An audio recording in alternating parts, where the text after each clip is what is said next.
Shark Tank जस्तो so चाहिँ हामी सुरुदेखि एन्डसम्म चाहिँ किन हेर्छौँ र why is this so very engaging भन्दाखेरि something called the narrative arc. फर्स्टमा हुन्छ हुक. जति बेला अन्टरप्रिनर्सहरू पिच गर्नको लागि ट्याङ्कमा एन्टर गर्छन् त्यति बेलादेखि हामीले ल अब के हुन्छ होला भनेर टेन्सन बिल्ड हुन थालिहाल्छ. अनि त्यसपछि राइजिङ एक्सन भन्ने कुरा हुन्छ जसमा चाहिँ टेन्सनहरू बिल्ड हुन्छ, उनीहरूले स्टार्ट डिस्कसिङ मोर, उताबाट नि क्वेसन आउन थाल्छ अनि त्यो डिस्कसनले गर्दाखेरि राइजिङ टेन्सन बढ्दै जान्छ which keeps us very hope. अनि एन्डमा क्लाइम्याक्स अर रेजोल्युसन जुन चाहिँ उनीहरूले पैसा पाए कि पाएनन्, will they take that deal or just work out of it, त्यो टेन्सन नि बिल्ड हुन्छ एन्डसम्म. र यो सबै कुरा जस्ट 10 to 15 मिनट्समा एउटा पिचमा भइहाल्छ.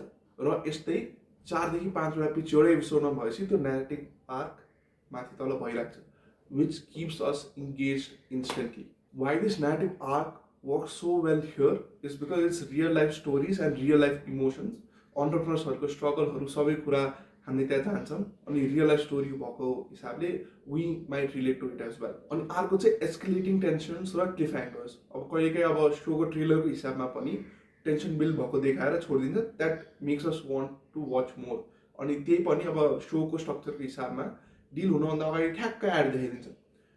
त्यसरी नै इङ्गेज गर्न सकिन्छ इफ युआर वाचिङ लाइभ. युट्युबमा हेर्दाखेरि छुट्टै कुरा हो, बट त्यो एकदम राइजिङ टेन्सन चाहिँ बिल्ड भइहाल्छ स्टोरी न्यारेटिभको हिसाबमा.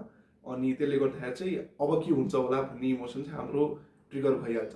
And there is edutainment value also. Real लाइफमा युज हुने बिजनेस टर्म्सहरू यो सोमा हामीले क्याजुअली युज भइरहेको देख्छौँ. अनि there might be the case like Shark Tank India that Nepali शार्क्सहरूले पनि they explain the simple terms in simple way, like equity भनेको के हो, भ्यालुएसन भनेको के हो जस्तो कुराहरू सिम्पली एक्सप्लेन गरिदियो भने वी एज अडियन्स हामीले त्यो हेरेर पनि सजिलै सिक्न सक्छौँ.